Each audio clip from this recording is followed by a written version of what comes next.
नालंदा विश्वविद्यालय को जब जलाया गया तो 6 महीने किताबें जली। और नालंदा विश्वविद्यालय को जलाने वाला कौन था? बख्तियार खिलजी। अभी मोदी जी ने, वर्तमान सरकार ने फिर से नालंदा विश्वविद्यालय को बना दिया है, लोकार्पण भी कर दिया, उद्घाटन भी हो गया। जैसे ही उद्घाटन हुआ वैसे ही ये सोशल मीडिया पे एक नैरेटिव चलना शुरू हो गया कि नालंदा विश्वविद्यालय को बख्तियार खिलजी ने नहीं जलाया, तो फिर किसने जलाया? ब्राह्मणों ने जलाया। ये नई चीज चल रही है।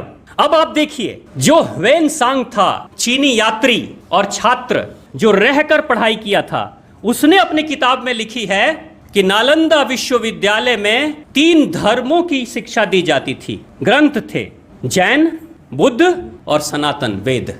अथर्ववेद का नाम उसने लिखा है। अथर्ववेद की पढ़ाई होती थी नालंदा विश्वविद्यालय में। आप जरा सोचिए, जब हिंदू धर्म ग्रंथ की पढ़ाई हो रही है, बौद्ध धर्म ग्रंथ की पढ़ाई हो रही है, जैन धर्म की पढ़ाई हो रही है, तो इन्हीं में से तीनों में से कोई उठकर जाके आग लगा देगा, अपने विश्वविद्यालय को जला देगा।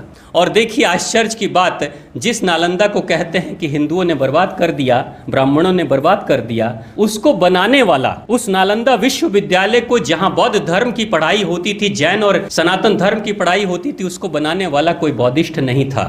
उसको बनाने वाला कुमार गुप्त था, जो हिंदू सनातनी परंपरा को मानने वाला था। उस पूरे यूनिवर्सिटी को बनाने वाला कुमार गुप्त था। अब एक हिंदू जो यूनिवर्सिटी खड़ा कर रहा है, विश्वविद्यालय खड़ा कर रहा है, वही उसी के कौम के लोग उसको जला देंगे। तो इस तरह की भ्रांतियां फैलाई जा रही है।